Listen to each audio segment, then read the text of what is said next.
Welcome to Recap King. In this video, we will explain The Last Castle.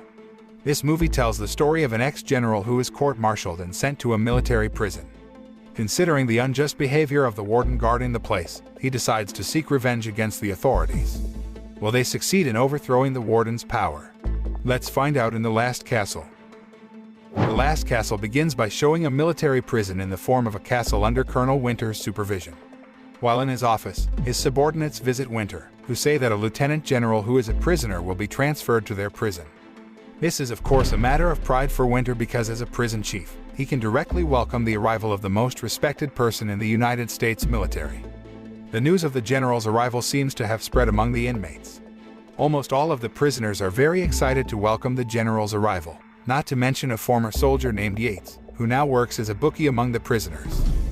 Not long after, the long-awaited person arrived, namely Lieutenant General Eugene Irwin.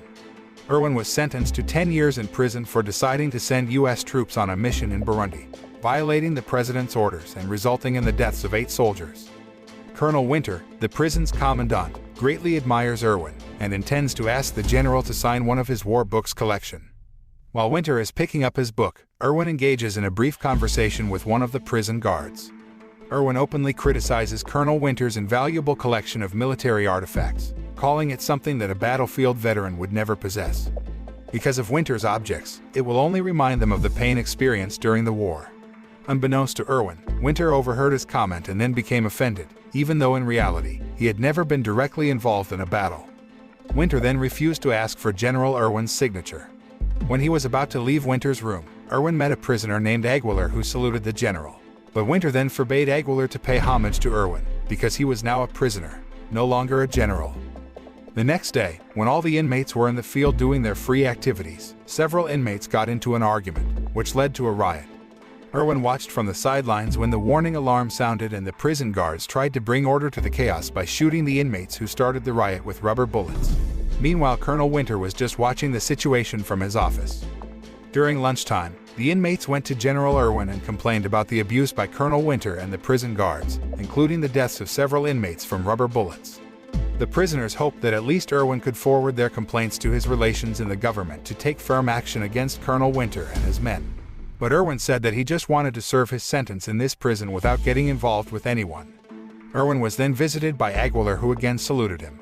Aguilar could not hide his admiration for one of the most famous war veterans in the United States. Irwin and Aguilar then had a casual conversation about the respectful gesture in military history, and without them realizing it, Colonel Winter was watching them from a distance.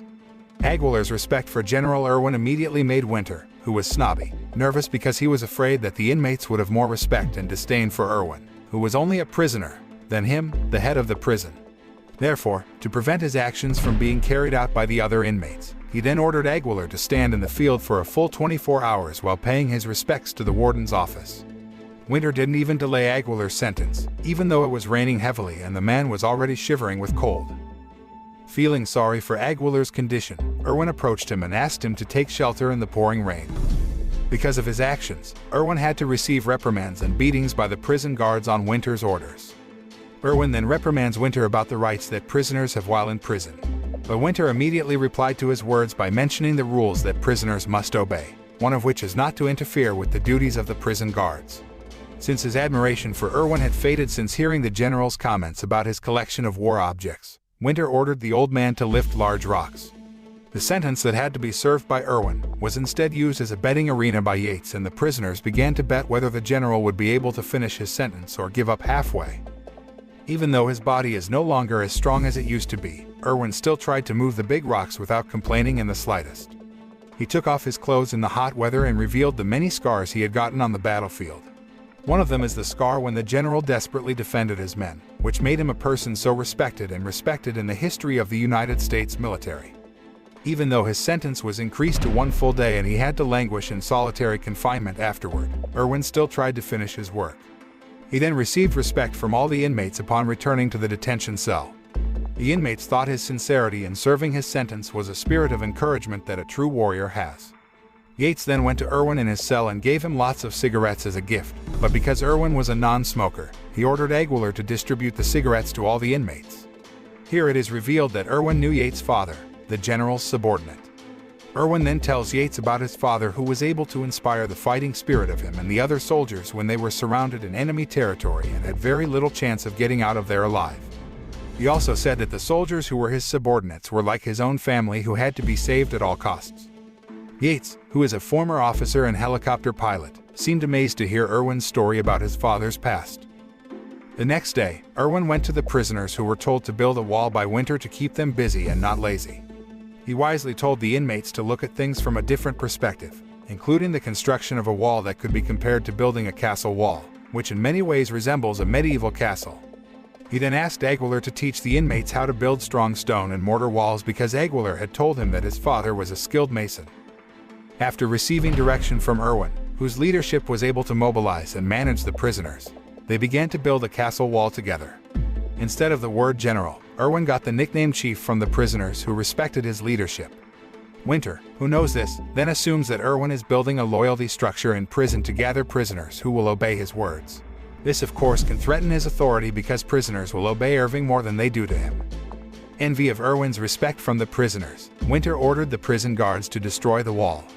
When Aguilar blocked a bulldozer, Winter immediately ordered a sniper to fire a rubber bullet, which is usually non-lethal, straight at Aguilar's head. The shot killed him instantly. After the walls were destroyed, Irwin and the convicts paid their last respects to Aguilar in the same formation as honoring soldiers who died on the battlefield. Sometime later, Winter, who felt his position was threatened, went to Irwin's detention cell and offered a small deal to him, so he kept his mouth shut about the incident that killed Aguilar. But Irwin firmly rejected the deal Winter offered. Even he and the prisoners will demand the resignation of Colonel Winter, because they are considered to have abused his position to carry out unnecessary violence. Knowing that the prison guards would report their actions to Winter, the prisoners began to behave like soldiers around Irwin, using code words and gestures. During his visit to the prison, Brigadier General Wheeler, Winter's superior, asked him to keep his word when he complained about Irwin's condition, which Winter considered hallucinating because he saw the prison as a battlefield. Irwin wanted to usurp his position as warden. On the other hand, Wheeler, who respects Irwin, meets and talks directly with the general with a star pinned on his shoulder. He listens to Irwin and the prisoners' complaints about Winter's arbitrariness. Wheeler then told him to get valid evidence of Winter's misconduct so that he could take action against him. After that, Irwin and some of the inmates closest to him began plotting to overthrow Winter to remove him from his post as chief warden. Yates looked eager to join them. However, Yates instead left Irwin and his men behind for one reason or another. Winter saw this, then reached out to Yates and bribed him with a reduced sentence, provided that he was willing to be his spy to find out what Irwin was planning to do. Yates then agreed to his offer. After successfully distracting the prison guards so that they are no longer watched, Irwin then announces his plan to all prisoners to take over the prison from Winter's control. They intend to raise the United States flag upside down as a sign of danger, which means Winter can no longer control the prisoners, so that he will be removed from office. After revealing his plan to all the inmates, Irwin realizes that Yates is spying on him to report to Winter. Irwin then invited Yates to have a one-on-one conversation, where he advised and told him that he saw the conscience of a true warrior in him. Irwin said that Winter only saw the bad in Yates, so he only used him for his own benefit. Meanwhile, Irwin saw the best in Yates, where he firmly believed that Yates had a fighting spirit to defend all those persecuted. However, Yates didn't care much about Irwin's words, because he immediately reported his plans to Winter. As soon as he learned of Irwin's plan, Winter immediately hid the flag in his office. Shortly after that, an inmate bursts into Winter's office and insults Yates for being a traitor, forcing Winter and his aides to go out to secure the inmate. Yates did not waste the opportunity to steal the flag from Winter's office and hide it. The next day, Yates goes to Winter and says that Irwin already has his flag and is immediately thrown into solitary confinement because he is actually on Irwin's side. Winter immediately ordered almost all of his men to gather the prisoners in the field and look for the flag in the detention cell. However, this is part of Irwin's plan to lock the prison guards inside, so that the prisoners can move more freely in the field. Irwin did orchestrate a plan to wreak havoc in prison. His goal was to show Wheeler that Winter was unfit and should be removed from office. On the other hand, Yates managed to escape from solitary confinement just as the riot started. One of the inmates manages to reach the communications room and calls Wheeler to report the chaos in the prison and Winter's inability to control the prisoners. Winter immediately lowered his remaining troops to repulse the attacks of the convicts who were moving under Irwin's command. Using improvised weapons and solid cooperation, the prisoners blow up Winter's office and thwart a water cannon attack from an armored vehicle.